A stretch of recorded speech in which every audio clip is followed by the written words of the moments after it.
Yo, what's up, guys? Doing another quick little LFR run, that easy shit for Warrior. I'm doing Warrior this time. Really been loving Warrior this tier. Playing Venthyr Fury at the moment. I do have another Warrior who is Night Fae Arms, so I'm kind of just doing both, but I would consider this my main Warrior, definitely my Mythic rating Warrior.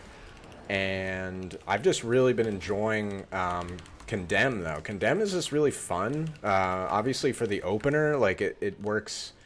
It functions above 80% and then below 35% if you have the Massacre talent, which I basically always do. There's only one boss in the whole tier that does not use Massacre, and it's the most important one, Sylvanas. But yeah, so I'm just gonna run through here. Just kind of do some rotation, do some damage, check out these powers, see what the Terragoo can get for us. Terragoo. Weird fucking name, but it's pretty cool. Nice big Dragon Roar crit right there. So for the most of all the fights, this is the build I'm using. Is basically sudden death always. Double time, I mean, you just use that in raiding. You could use impending victory if you really need some like healing on maybe Painsmith or something. It is considerable for that. You can think about that. Massacre again is the reason why Massacre is so important. So Twisted Sandflange, that's what helps your raid the most, do the most damage. And because I'm such an amazing player, I'm gonna go ahead and pick that one. Help out my buddies here, my LFR buddies. So Massacre, again, it's Condemn is now usable on targets below 35% health. It's amazing. I love that. 35% instead of 20. Man, you get to play a more fun version of the rotation for a much larger amount of the fight, a much larger part of the fight. So Massacre is definitely my recommendation for basically everything. And it reduces the cooldown of Condemn by 1.5 seconds. That's actually very considerable. It makes it so during Lust, for example, you can just be doing Condemn and then Raging Blow and then Rampage. Condemn, Raging Blow, Rampage. Condemn, Raging Blow, Rampage. That's just what it ends up being, basically the entirety of having your Recklessness up. Of course, that's only with Recklessness. Without Recklessness, you might have to sneak some Bloodthirsts in there, maybe wait even longer, maybe not get a interrupt on the Moss-sworn Seeker boy. Boom, blow him up. All right. And yeah, to continue with the talents here. So, Frenzy, though. Frenzy is good, like I said, for Sylvanas, because a large part of the fight is obviously not in execute range. Massacre is good for the opening. Like, if you're doing your first couple of progression pulls, maybe you could use Massacre and show off and be like, wow, I'm the top damage in the group, even though it's kind of a little bit cheesy damage. But, that's considerable. But obviously the hardest part of Sylvanas is like, 70, 60, 50%. So that's where you want to consider using Frenzy is the better decision to make. Obviously, Warpaint, you just take less damage while Enrage is active, and you have a really high Enrage uptime in this tier, so that's just basically a given, because that's going to do more healing than Furious Charge ever would. Bounding Stride, I mean, if you really need to, if you need to go somewhere and you need to run real fast, and it's otherwise it's gonna wipe the raid, then yeah, get Bounding Stride. But I don't think that's really relevant for any warrior stuff, because just vanilla Heroic Leap without that talent is good enough. And obviously, if you're playing Night Fae or if you're playing Venthyr, you have another good Blink. So we don't need Bounding Stride for really anything. Cruelty is kind of fun. Cruelty is like, it doesn't really change the rotation at all, but it just means like your Raging Blows are doing big damn. So what you do is the moment you get enraged, you just dump in your globals into Raging Blow, unless it's, a couple other things, unless it's Condemn range or you have another Rampage coming in or whatever it is. But it just means that Raging Blow just does more damage during your enrages, and so it gives you the excuse to just kind of be like, okay, Rampage and then Raging Blow, Raging Blow. You know, basically just go like bop, bop, bop, bop, like blast them in. And then you fish with Bloodthirst. I find, honestly, I am using Bloodthirst the least amount I've ever used it, basically, in my whole Warcraft career in this tier, I feel like. Because our haste and stuff is starting to get good enough where we don't need to, you know, Bloodthirst all the time. And there's no, you know, there's no hot steel, cold blood. There's nothing like that with Bloodthirst. It's just for fishing for enrage, and you know, if you're not using rampage, obviously. So rampage is our main source of enrage, but otherwise you're going to be bloodthirsty. But yeah, cruelty is great. Frothing Berserker, what is this? Yeah, you know, nah. And then Seethe, nah. Like, you just don't need... Seethe is actually just bad because you're not using Bloodthirst that much. I find that I don't use Bloodthirst even once from 100% to 80% of a boss. Like the opener, the entire opener, because you have so much rage and you have so much, you know, production of rage, whatever, that you don't need to fill a global with Bloodthirst because you have it covered, basically. But, and I'll explain more why we're doing that. I'm sure many of you do know. It's because of the Venthyr legendary.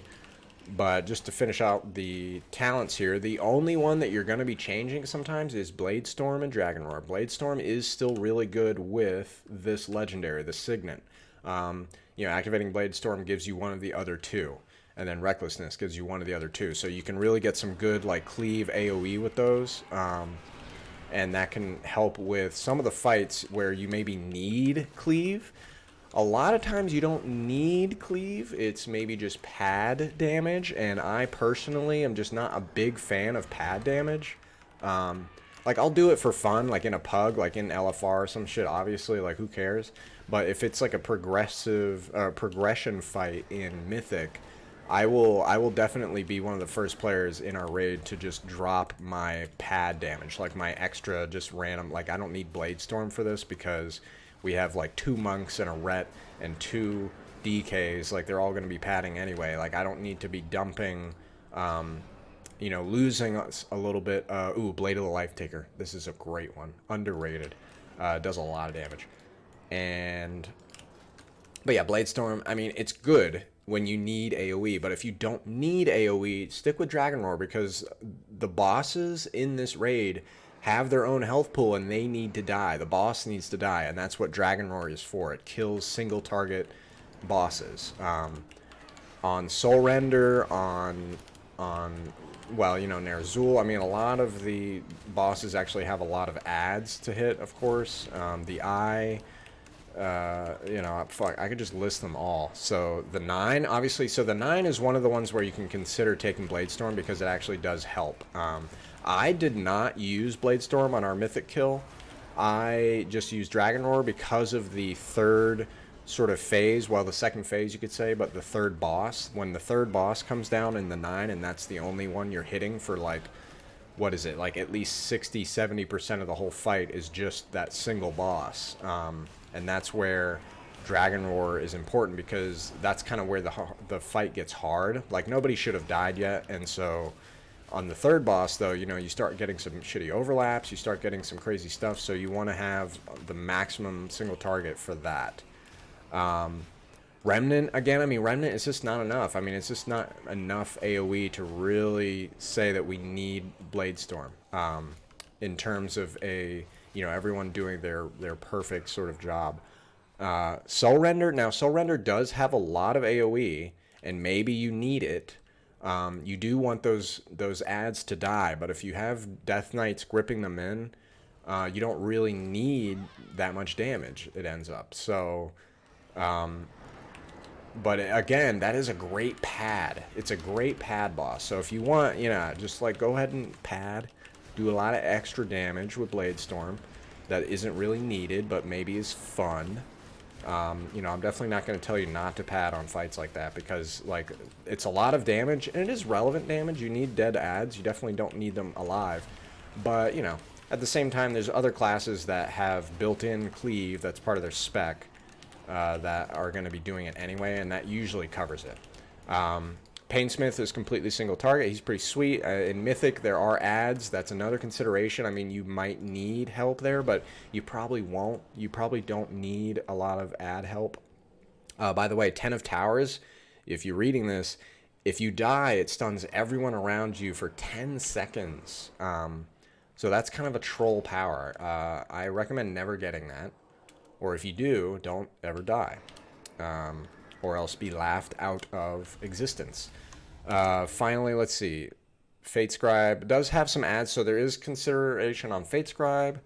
Guardian has 0 ads. Kel'Thuzad obviously is an ad fight, but he's also, like, you do need a lot of single target. You need to blast him down, especially after the nerf, where he resets his energy every phase.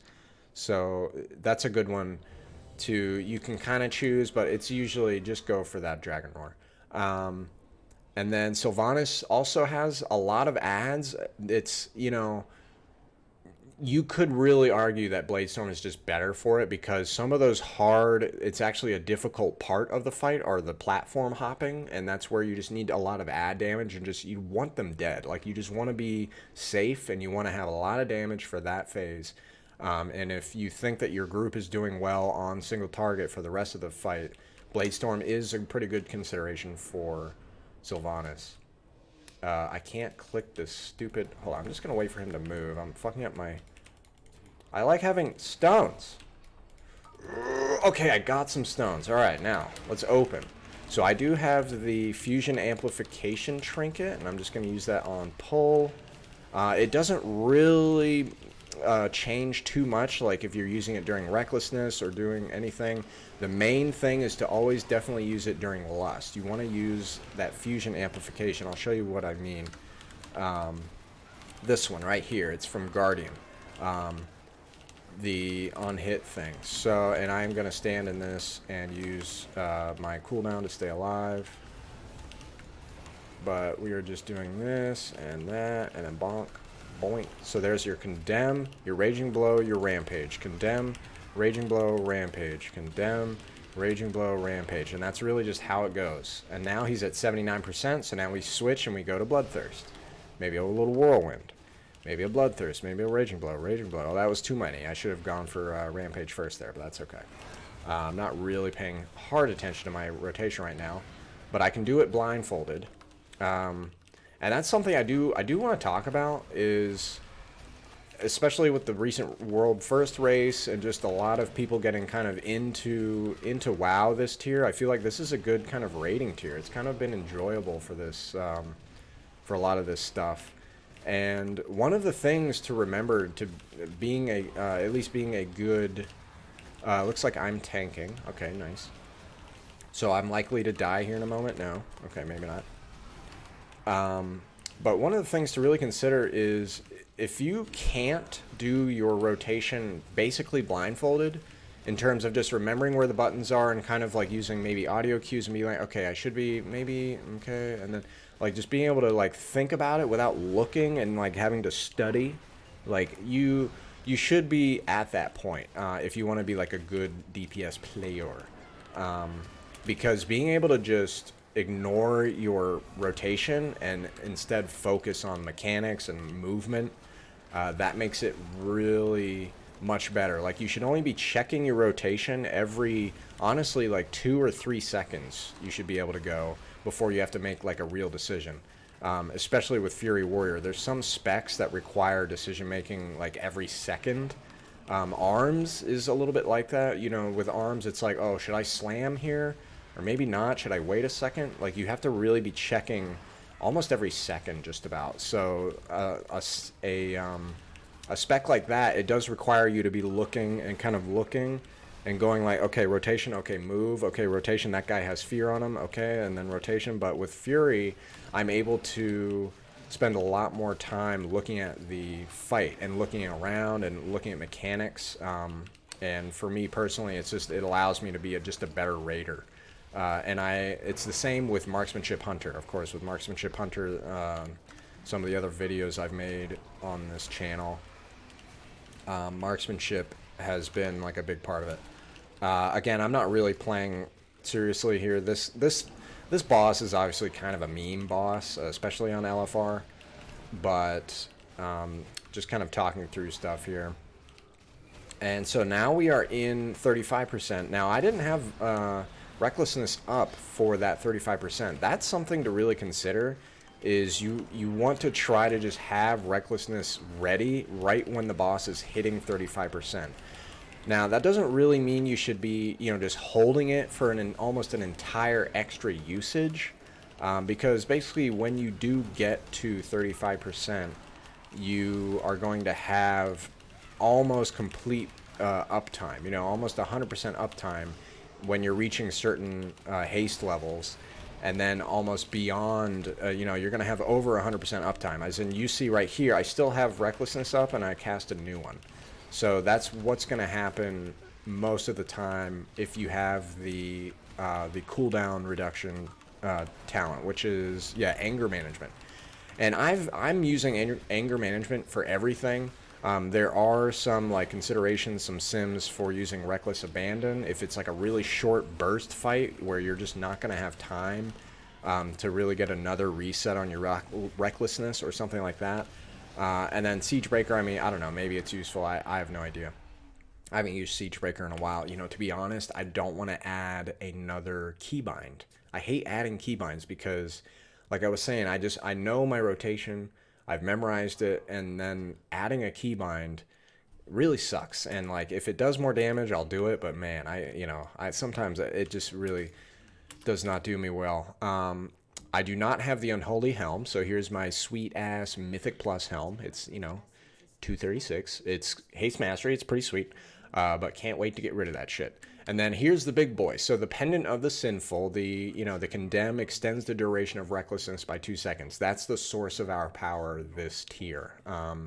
That's what allows us to have so much rage generation, and therefore allows us to have a very high enrage uptime. And of course, mastery is our enrage stat, and it allows us to get more and more mastery. It allows us to basically completely ignore versatility and then get a little bit of crit for the Venthyr. This is actually an important thing to talk about. The Fatal Flaw, when the haste effect of Euphoria ends, you gain either crit or verse, whichever you have more of. So you want to make sure you're always just a little higher on crit or verse, and I'll show you my situation. I have 368 crit, okay. 774 haste, all right, cool. 515 mastery, all right. And then check out my verse. I have 550 verse. That's terrible. Man, I hate it. Cannot wait to get rid of some of these pieces. I have a huge verse ring. I have verse boots. I have verse pants. I have verse belt. I have verse, axe, I have verse chest piece, verse, I have a lot of versatility. You don't want this much versatility. You definitely just want to be going for haste mastery and then mixing in some crit where you can, and just try to avoid verse. But, don't avoid it just, empirically. Just, sim your character, see if it works, see what works, see what doesn't work. But versatility just isn't great. And in terms of being efficient here, we're going to grab some of these weapons. And in case you're not aware of what these weapons do, I'm going to click this guy, and I'm going to click the button, and then watch the DPS meter. Oh, what happened? I'm way on top now. Ho, ho, ho. But yeah, you want to be using these weapons to just, efficiently kill this trash. I'm sure most of you have, strict time limits for your raids every week. Maybe you raid 6 hours, 9 hours a week, whatever. And using those weapons, I mean, over the course of a tier, it's going to save you 4 or 5 hours of raid time. So make sure you're using these Maw Forged weapons. There's more over there. I think there's a couple more upstairs here. But yeah, so the rest of my gear here, I do have, so that's my legendary. And I showed you, I do have the Signet of Tormented Kings, the ring. So I have an extra ring here. Although, actually, I don't know why I have an extra ring, because I already have 3 rings now. And then I do still have my old Sin Stain pendant from last tier.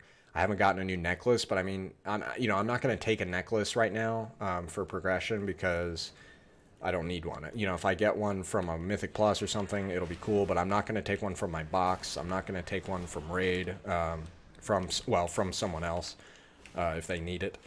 But Yeah, so, but do still use Signet for basically just Mythic Plus. I have not used it in Raid in a couple of weeks now. Because Venthyr Fury Warrior, we are just supposed to do single target damage because we have good cleave. You know, we have the Whirlwind buff. The Whirlwind buff is good. Like, it does good damage. And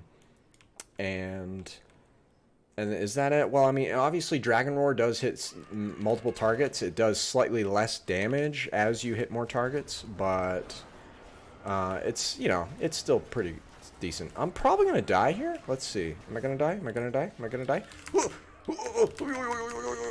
Okay, I'm alive. I made it. That was because of the Maw-Forged weapon. Yeah, anyone who's using a Maw-Forged weapon, call for that bop or something, because you might get owned. You might get dead. So I do have, what are these? Yeah, the 226, the normal mode shoulders. And again, do not, well, I shouldn't say again, the first time talking about this, the domination socket pieces, they are very powerful, especially if they let you complete a set. So this one, I just have a shitty leech socket in. My gloves, you know, I have a shitty, like, incoming healing you received is increased by 1.1%, but that's because I have the blood chest, and it drains health from around me. So, and that one's getting buffed today, basically. I mean, whenever I post this video, it'll be buffed, most likely. So, it's going up by like 30% or something. So it's going to be almost completely level with Unholy. We still want to use Unholy as Warrior, any spec as Warrior, but it just means that the blood one is, you know, it's competitive again. You know, it's not just like kind of a fire and forget. Be like, oh well, I got blood first, but I can't wait to get rid of it. You know, it's like, okay, well, it's decent. And obviously, it does a lot of healing. I got the rank 3 parse for healing on Mythic Eye, you know, a couple of weeks ago, and that was kind of cool. You know, it definitely heals a lot, so that's a consideration. Like, if you're having trouble on a fight where you just need extra healing, you don't need extra damage, then the blood, you know, the blood set is actually a pretty sweet deal for just healing yourself. But yeah, so I have the shoulders, which they give you the frost bonus. The frost bonus is not good. You know, we won't ever use that as warrior. If it's the only bonus you have, you can use it. But it's even then, it's like, it's pretty small. And, you know, if you're simming yourself, you might find that using a different piece that breaks your set, it might be better. Just because it's not a very considerable increase in damage. I have a shitty cloak. Remember, though, to use an avoidance enchant on your cloak. Avoidance is king. Avoidance is amazing. It allows your healers to use less mana on healing and more mana on doing damage or just having free shit to do. Like, you know, it's really nice. It's nice for your healers.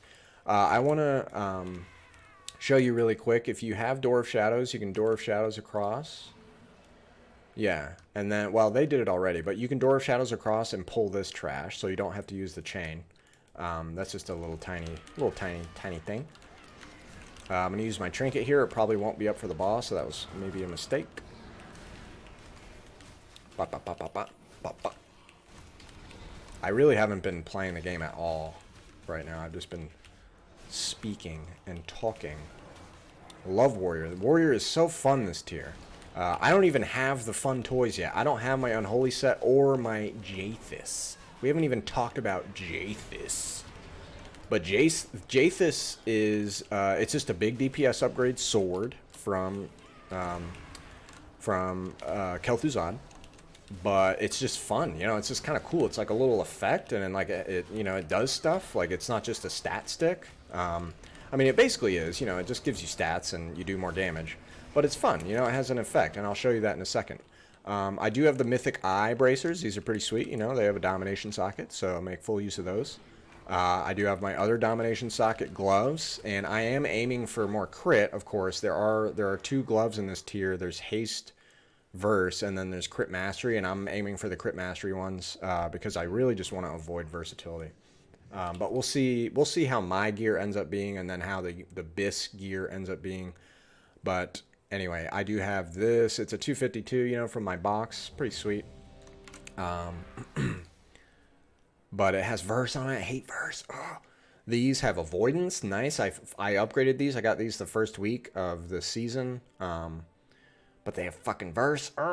And then I got these like the first week of our season. They have avoidance. Nice. I'm actually at 10.3% avoidance. That's a lot. That's hella good. I don't take damage. I don't die. That means I get to do more damage. I love it. But they have verse on them. And then this one, you know, it's a big stat stick of a ring. It's got a nice socket. You definitely just want to be using a socket in your ring. It's unlikely that rings are upgrades if they don't have sockets, unless you're just jumping like 2 tier levels of item level from like 213 up to 250 or, you know, whatever. But it's got a lot of verse. Hate that.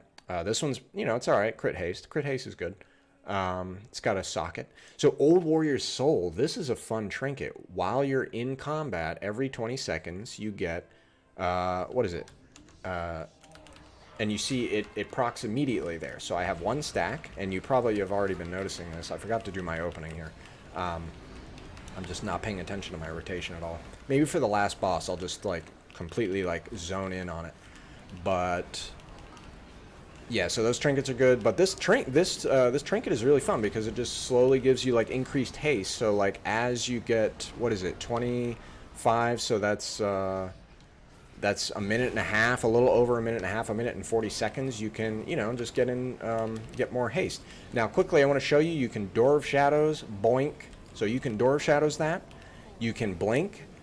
You can Night Fade blink, you know, a Mage blink is what I was meaning, but you can immunity it. You can use Turtle, Bubble, you know, Ice Block and stuff like that to let the beam go over you and then cancel it and do more damage. That allows you to not have to go to the chain and lose a little bit of uptime, to be honest. Just losing a little bit of uptime to having to run over, do the chain, you know, go over and just lose uptime on the boss and then moving back towards the middle of the fight. And I'm tanking this eye. This is great.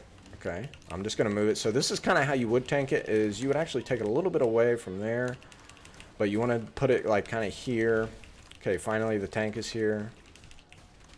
But you want to kind of do it on the edge a bit. And because, I don't know, I guess in LFR they don't drop pools, but in all the other difficulties he drops these puddles on the ground. And it's nice to very... you know, be very organized about how you're placing those puddles. Because if you place good puddles for the whole fight, then the end of the fight is just so much easier. Muy bueno. But yeah, what was I talking about? So that trinket, and then finally my on-use trinket. I mean, it's a, you know, pretty cool on-use trinket. You just use it and you blast. You don't really need to babysit it at all. You just need to make sure you're using it when you have uptime. Don't use it when you're about to, you know, about to phase or about to get a mechanic to come out. Importantly, with recklessness and with that trinket, and with, you know, obviously this is true for many, many specs in the game, but you need to be watching your timers. So these timers I have on my left here, like I see the laser, the laser's coming out in 4 seconds. Like, oh God, the laser's coming. Like, I better make sure that if I'm using something, I'm not like gonna lose like a lot of uptime because now I have to run away and I have to do all this shit. Fortunately, again, I do have my Door of Shadows. Wobam. I do definitely recommend practicing this on LFR or something, skipping the eye beam if you want to do that, because you don't want to fuck it up like in your heroic run, in your mythic run. You don't want to be that guy, you know, you don't want to do that. He's phasing again. Like there I could have used recklessness, but like he would have immediately phased, so that would have sucked, but I held it because I knew what was going on around me. So we're going to use it on this asshole instead. So yeah, that's all of my gear, all of my talents. Most of the talk about that stuff is basically finished now. We can talk about the rotation. And the rotation is Raging Blow, basically. That's all I got to say. Raging Blow, man. You just Raging Blow all the time. And I do not, now you might notice there is sort of a lacking part of my UI. I do not track Enrage. I usually just use audio cues. I like to use the game sound. I'm one of those players. I like having the game sound on. But yeah, get out with that eye beam, please. Thank you, buddy. But I do not track my enrage. But you know, you don't really need to. I mean, if you want to play perfectly, you should track your enrage because it'll allow you to make a few decisions that are important. But you'll see. So look at my cooldowns right now. It's Raging Blow, Rampage, Condemn, Raging Blow, Condemn, Rampage, Condemn, Raging Blow, Rampage, Condemn. Oh no, see, Raging Blow didn't reset there, so we actually have to use Bloodthirst. So that was interesting. So that's one of those things. Like if you are not getting like good resets on your Raging Blow, that can kind of suck. And let's see, we should be able to race the boss here. Yep. And I am saved, so I'm not getting any loot. Ooh, somebody beat me. Swiss Knife. Oh, I used to have a friend named Swiss Knife from Thorison. Let's see. I don't think it's the same guy, though. He was an undead rogue.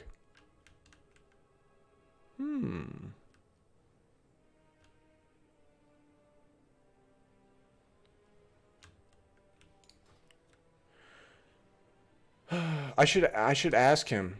Are you from Thailand? Anyway, so yeah, Rogue is good. You know, Rogue is one of those good fucking single target specs this season, this tier. I like to call it season. You know, people say tier, but I mean, you really think about it, it's a season. You know, it's like a Diablo 3 season, a new PoE season, whatever. Having a new tier. But anyway. But yeah, the Condemn Legendary, the Sinful Surge, there's a lot of fun stuff that you can do with hold on, I'm whispering this guy. What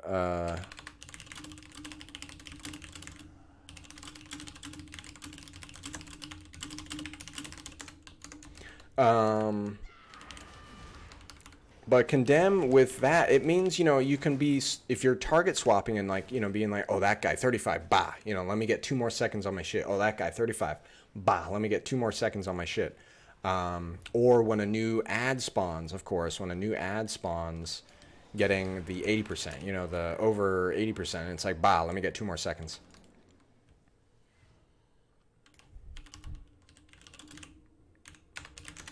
But so there are weapons in here. Yeah, here's one. There's one over there, but it's kind of it's guarded by that group. But let's do that, and then this. Probably get killed. Oh yeah. Oh yeah. Let's use everything here. Boom.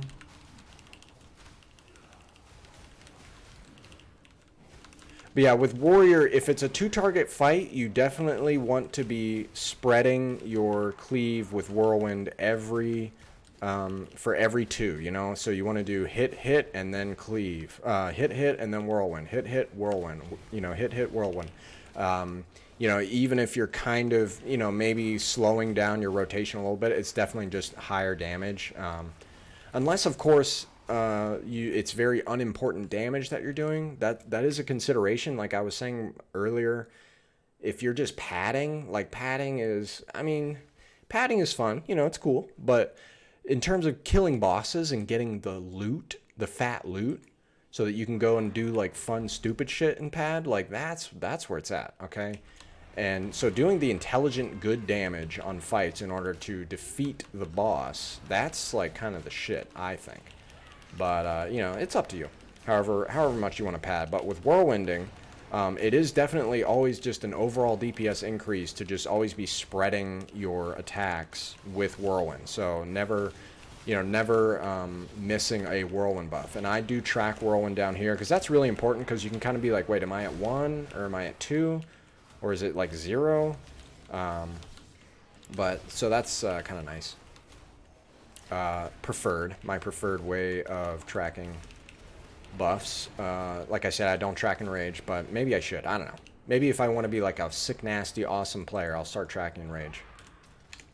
And usually the only reason I wish I kind of tracked Enrage is because if I have to fish with Bloodthirst and I don't, maybe, did I get Enrage with that Bloodthirst? I didn't quite notice. That way I can Dragon Roar. I can Dragon Roar after Bloodthirst. Because normally I only Dragon Roar after Rampage because I know I'm enraged. And you don't ever want to Dragon Roar unless you are enraged. And of course, you're going to be enraged a lot, so it's not a big deal. But that's a quick little thing to talk about is Dragon Roar. So Dragon Roar, it just does a lot of damage. It's 30-second cooldown. And obviously if it crits, it's nice. It generates rage. But that's one of those things where it's a 30-second cooldown, so it's kind of quick. Like, you don't want to be holding it. You don't want to be holding it for like, oh, here comes the damage in like 20 seconds. It's like, well, just use it. And then you'll have it again in 30 seconds. But with Enrage, with your mastery, I'm at 515. That's very easy to get to. That's a pretty like average, almost below average amount of mastery. I'm kind of fucking up. 31% increased damage. Think about that. Think about Dragon Roar's 30-second cooldown. Think about 30% of that cooldown. That's like 10 seconds. That means it's okay to hold. I mean, I don't know. This is like a little bit of napkin math, but basically, and this applies to all cooldowns, all damage in the whole game. If you have some kind of damage amp like Enrage, that's like 32% increased damage, you want to hold whatever damage thing you have to do the damage during that damage amp because it's just worth more. It's just a bigger hit. And you don't want to do it too long. I mean, you don't want to do like 15 seconds of no enrage, you know, or just fucking up the rotation. But that's something you want to pay attention to. And I mean, the longest it should ever be of a delay is like, maybe 4 seconds? Like, that's a nightmare scenario. Like, if you're like, oh god, Dragon Roar's been on cooldown for like 4 seconds. I need to just use it. Like, you know, you should have been enraged during that time. Like, it should have been, you know, it should be fine. So just be aware of when you're enraged and when to use Dragon Roar. And, you know, that will definitely help your DPS a lot as Warrior. Because that's one of the only real things you need to think about is making sure your Dragon Roar is, like, hitting well and hitting good and hitting big and bad and blast big numbers. Gonna go ahead and enrage there. I mean, whatever, recklessness. Okay, so I'm gonna double Raging Blow here, but then I'm gonna Whirlwind. So I was rage capped right there. So that's another thing. Sometimes you're gonna be rage capped, but you want to Whirlwind. You know, because you want to spread shit. Because even if you're rage capped, that Raging Blow, spreading it to 2 people instead of just 1, is more throughput than worrying about being rage capped. Now, you want to play it where you just never get rage capped, and I mean, it's almost technically possible, I would say. I'm going to go ahead and switch to the low health boss here. That's a little bit of padding because I shouldn't be damaging this boss right now. I should be on the other boss, but I'm just going to pad here, and I delayed that. What was that? That Dragon Roar, I delayed it by about 2 seconds there, so that wasn't perfect. This is usually about when we lust, when the boss comes out. Where is that boss? We're going to interrupt. You can interrupt the bosses on this to help them move, like, you know, to get them into the right position, because it can be annoying if they, you know, are just standing inside of like a shield, standing inside of a bullshit, and you're not able to hit them as melee. It's important to get interrupts here. Because a lot of times interrupts are like that. They're more relevant than just doing like the mechanic. They also allow you to do better damage. They allow you to make better decisions with moving a boss and getting them into a position where you can do good DPS. And again, I'm just going to keep spreading all of my hits here. Going to condemn. Now, there's one last thing to talk about. You want to basically always condemn when you can while recklessness is up, and even if you're rage capped, especially at 80%. Now, when the boss is above 80%, because that means that your recklessness is going to fall off at some point. So you really want to get every moment of recklessness you can at 80%, at the top of the boss. Even if you're just losing a little bit of rage, you know, you're losing a little bit of maybe enrage uptime, the recklessness uptime just pays for itself, basically. So there, I already reset my recklessness before it came off of duration there. So that was sweet, but now we are going to lose it. Lucky I got a nice little sudden death proc. That's nice. When you can get like a sudden death proc but during recklessness, it's complete luck. Don't plan on that. Don't think about that as part of your rotation, but it's nice. It's obviously just a really nice thing. But if you are getting a sudden death proc during recklessness, you want to use it immediately unless you're rage capped. That's the only time that you would cast Rampage before Condemn, is if it's a sudden death proc, because it's highly, highly unlikely that you're going to get a second sudden death proc while you haven't used your first sudden death proc. That doesn't happen very often. And it's not something you really need to play around. You know, you can just kind of do a normal rotation without worry. So we're going to use Recklessness again here. It might be up. I don't know if it's going to be up for 35%, so that might have been, you know, a questionable decision. But she was at 56% when I used that. It's probably the right time. And of course, with a lot of like important bosses, like mythic bosses that you're doing, you're going to know the timings basically beforehand. Like a great example is, I'm going to just let somebody dispel me here. I'm going to scumbag it. Is anybody going to dispel me? Maybe. Maybe not. I don't know. Maybe I'll just keep this for the rest of the fight. But a fight like Mythic Painsmith is a great example of the timings are just always the same. You know, he always goes up at 70, always goes up at 40, and then you lust, you know, when he comes back down. So you kind of know when you should have your recklessness available, when you should have your trinket available. This was almost perfect. She hit 35 now, and I'm just coming off cooldown. Okay. So now we go back to our good old-fashioned just Condemn, Rampage, Raging Blow. Condemn, Rampage, Raging Blow. Condemn, Rampage, Raging Blow. Try not to get parried. Raging Blow. I mean, whatever that's called. Rampage. It's got an R in it somewhere. Condemn. Boom. I had to actually, what's it called? Bloodthirst there. But, you know, not a big deal. We're going to immediately Dragon Roar when it's off cooldown because I knew I was enraged. Because I had just used a Rampage. And I do get kind of clicky-clacky. This is very much a clicky-clacky spec for me. I like to click-clack, like, duck, duck, duck, duck, duck. You know, hit the buttons hard, do more damage. But you don't really need to. Like, it actually, like, it's kind of smooth. It's just like Raging Blow, Condemn, Rampage, Raging Blow, Condemn, Rampage, Raging Blow, Condemn, Rampage. Wow, this is nice. And then we got a sudden death proc. Boom, and then Dragon Roar. It's just very nice. It's like a nice, smooth conveyor belt of just produce the moves and just like, yeah, Raging Blow, Condemn, Raging Blow, Rampage, whatever the fuck they're called. I don't know what they're called anyway, but you see what buttons I'm pushing. So yeah, that's Venthyr Fury Warrior. It's pretty sweet. You can Door Shadows. It has a cast time, you know. And then what's the other one? It's Condemn. Yeah, so Condemn is sweet. Condemn obviously has a little bit of healing. So let's look at my healing here. I was number 6 there. And so Condemn was the top healing for me. So because it does have that absorb thing where, you know, the target is weakened and it prevents damage they would deal to you. So, and then Bloodlink. Like I said, Bloodlink is a good heal. Like, look at that. It does more than Bloodthirst. It does more than Leech. It does more than the Condensed Animosphere a lot, you know. So Bloodlink is a pretty considerable self-heal. And then, let's see. Let's check what about my trinket? So my trinket, damage, fusion amp. You know, it did 3.5%. It's a pretty good trinket, though. It's BIS, basically, and I mean, it's on use, so you can always question whether a trinket is BIS or not if it is an on-use trinket, because timings change during a tier. But 1.5 minutes is, you know, it's shorter than 2 minutes. I mean, I would rather have a 1.5 than a 2, especially with a fast...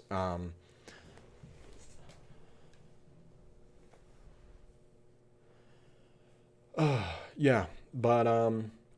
yeah, that's pretty fun, right? I'm going to do Hunter next. I'm at 240.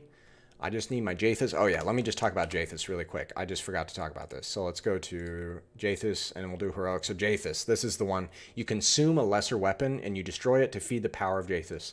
And it gives you a sweet, like, proc, and it gives you all this stat, and it's like, I can't wait. And as you can see, I have 1, 2, 3, 4, 5, 6, 7, 8, 9, 10 weapons waiting in my bags to feed to feed to Jathus. But yeah, one day, hopefully. All right, I'll see you guys later, and stay tuned for Hunter, hopefully. Marksmanship.